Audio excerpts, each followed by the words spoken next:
നമസ്കാരം. Raf talk ഫുട്ബോളിലേക്ക് എവർക്കും സ്വാഗതം. Enzo Fernandez to Manchester City കുറേ നാളുകളായിട്ട് നമ്മൾ കേട്ടുകൊണ്ടിരുന്നതാണ്. അതൊന്ന് കൂളായിരുന്നു ആ ഒരു റൂമറുകൾ. പക്ഷെ ഇപ്പോൾ വീണ്ടും ചൂട് പിടിക്കുന്നു. ട്രാൻസ്ഫർ ജാലകം അവസാന ദിവസങ്ങളിലേക്ക് കടക്കുമ്പോൾ കാര്യങ്ങൾ അതിവേഗത്തിൽ മാറിക്കൊണ്ടിരിക്കുകയാണ്.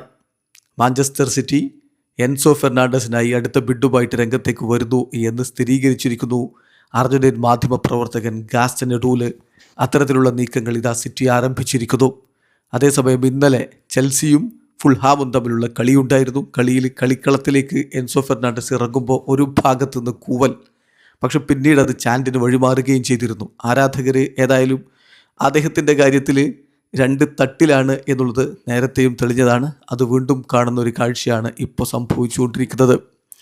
ഏതായാലും മത്സരശേഷം എൻസോ ഫെർണാണ്ടസിനെ കുറിച്ചുള്ള ചോദ്യങ്ങൾക്ക് സാബി അലോൺസോ പറഞ്ഞ മറുപടി, ഫുട്ബോളിൽ ഒന്നും എന്നെ അത്ഭുതപ്പെടുത്തില്ല, എന്തും സംഭവിക്കാം, നമുക്ക് അടുത്ത ആഴ്ചയോടുകൂടി കാര്യം അറിയാമല്ലോ, ഭാവിയിൽ എന്താണ് നടക്കുക എന്ന് മുൻകൂട്ടി കാണാൻ കഴിഞ്ഞെങ്കിൽ എന്ന് ഞാൻ ആഗ്രഹിക്കുന്നുണ്ട്, പക്ഷേ അടുത്ത ആഴ്ചയോടുകൂടി നമുക്ക് കാര്യം അറിയാം എന്നാണ് കോച്ച് പറയുന്നത്. ചുരുക്കത്തിൽ എൻസോ ഫെർണാണ്ടസ് ചെൽസി വിട്ട് മാഞ്ചസ്റ്റർ സിറ്റിയിലേക്ക് ചേരാനുള്ള നല്ല സാധ്യതയുണ്ട് എന്ന് തന്നെയാണ് ഇപ്പോൾ സാബി അലോൺസോയുടെ വാക്കുകളും സൂചിപ്പിക്കുന്നത്. എന്തായാലും മാഞ്ചസ്റ്റർ സിറ്റിയെ സംബന്ധിച്ചിടത്തോളം അവരുടെ മിഡ്ഫീൽഡ് ഒന്ന് ശക്തമാക്കേണ്ടതുണ്ട്.